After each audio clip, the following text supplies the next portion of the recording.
નહીં લેવો રૂપા મંગાવતા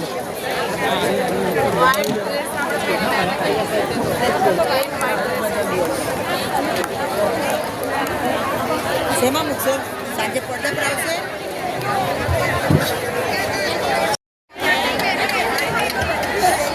બહેનોને જુદું જુદું ભરવા મળશે આખો. અને કેરી બેગ જ્યાં ખલાસ થઈ હોય એના કાર્ટૂન આપણે અલગથી ત્યાં કરીશું. પાછળ કેરી બેગ વગર કાર્ટૂન ભરીશું આપણે, પણ એના થપ્પા અલગ કરીશું અને અલગ રાખીશું. પાછળના જે પેકિંગ કરવાવાળા ભાઈઓ છે ને કે વિધાઉટ કેરી બેગ, બરાબર?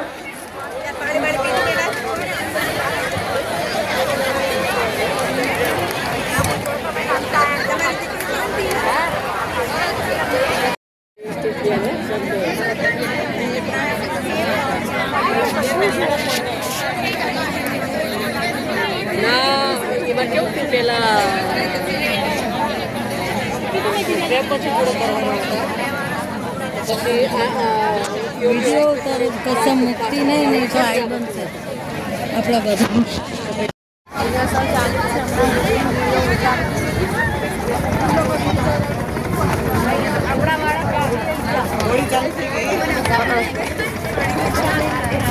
બધી વસ્તુ અમે 10 દેવાની 10 ગમે ત્યાં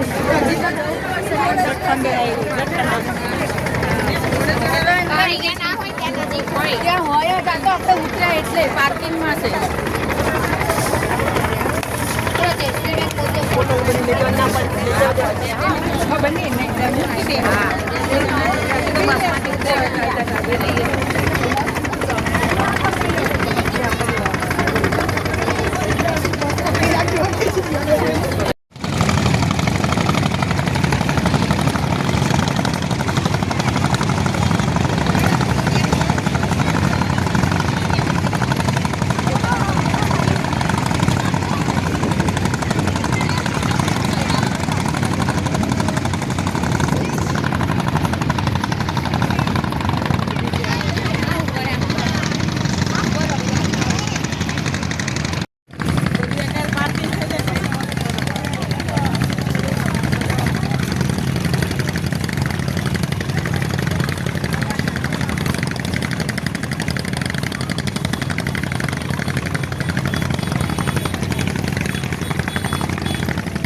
પડતો હતો, પણ સારવારની કોઈ સગવડ નહોતી.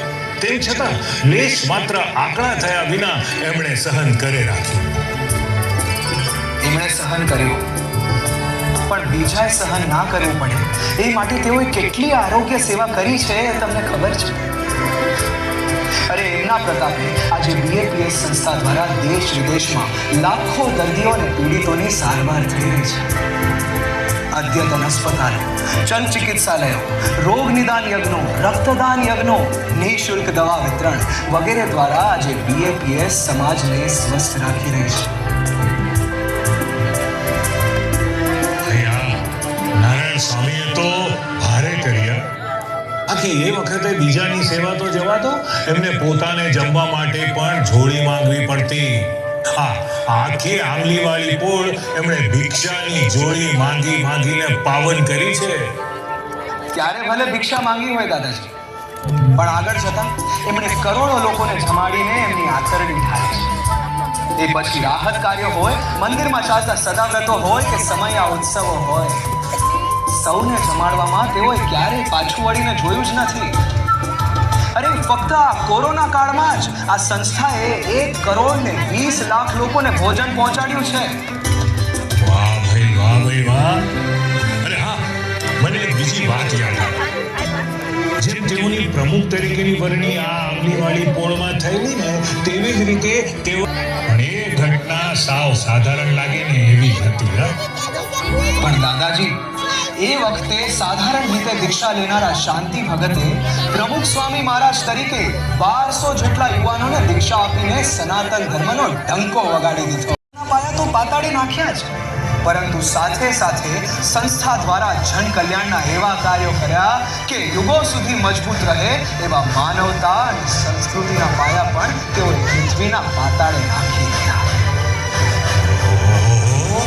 આ નારાયણ સ્વામીએ તો બહુ કરી.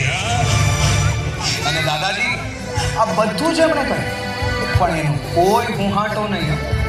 મેં કર્યું છે એવો લેશ માત્ર ભાવ નહીં. શાસ્ત્રોમાં જે શ્રેષ્ઠ આધ્યાત્મિક ગુણો વર્ણવેલા છે ને, એ બધા જ ગુણોને ધારણ કરીને તેઓ જીવનભર એક અમૃત સરિતાની જેમ વહેતા રહ્યા. દિવ્ય ગુણો આ સાબરમતી નદીમાં વિહીરી રહ્યા છે.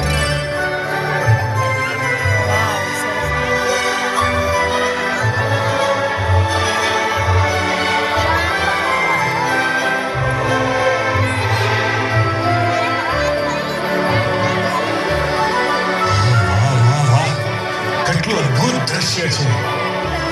અને દાદાજી, આપણા ગુજરાતના તત્કાલીન મુખ્યમંત્રી એવા શ્રી નરેન્દ્રભાઈ મોદીજીના પુરુષાર્થથી આ સાબરમતી નદીમાં નર્મદાના નીર ભળ્યા. અને એ શુભ કાર્ય પણ પ્રમુખ સ્વામીજી મહારાજના હસ્તે જ સંપન્ન થયું. માટે જ આજે આ મહોત્સવ સાબરમતીના કિનારે ઉજવાઈ રહ્યો છે. જુઓ દાદાજી, આ હજારો ભક્તો એમની આ સદગુણ સરિતામાં ડૂબકી લગાવવા આતુર છે. એમને અંજલિ આપવા માટે સૌના હૈયા થનગની રહ્યા છે, ઝૂમી રહ્યા છે અને નાચી રહ્યા છે.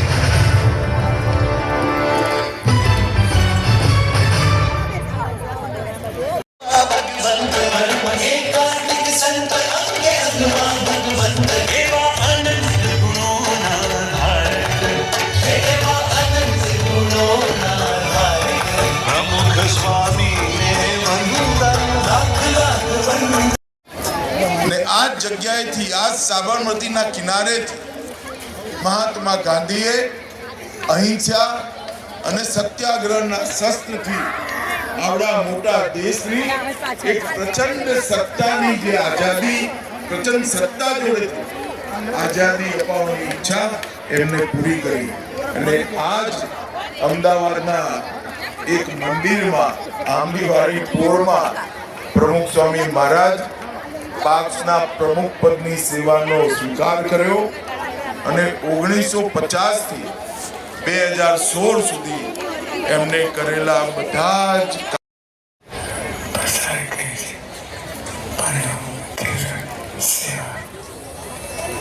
આજે આપણે સૌએ બાપાના ગુણગાન સાંભળ્યા.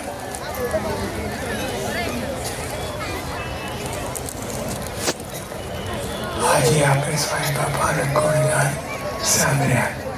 તે સામે ખબર પડે છે કે તેઓ આપણા માટે જ જીવ્યા છે, કેવળ આપણા માટે જીવ્યા. સાંઈ બાપાને દરેક માટે પ્રેમ હતો, દરેકને રાજી કરવાની ભાવના હતી. દરેક નાનો હોય મોટો હોય બધા રાજી કરવાની ભાવના હતી. મારો પ્રસંગ કહું છું. હું યોગમાં તે વિસ્તારથી હરિપુરમાં આવેલો. તે વખતે બહુભાઈ મંદિરના વ્યવહાર સંભાળતા તેઓ જોખીને આપતા. એટલે કરકસ તે વખતે જવું પણ નથી. કરકસ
અમૃત મહોત્સવને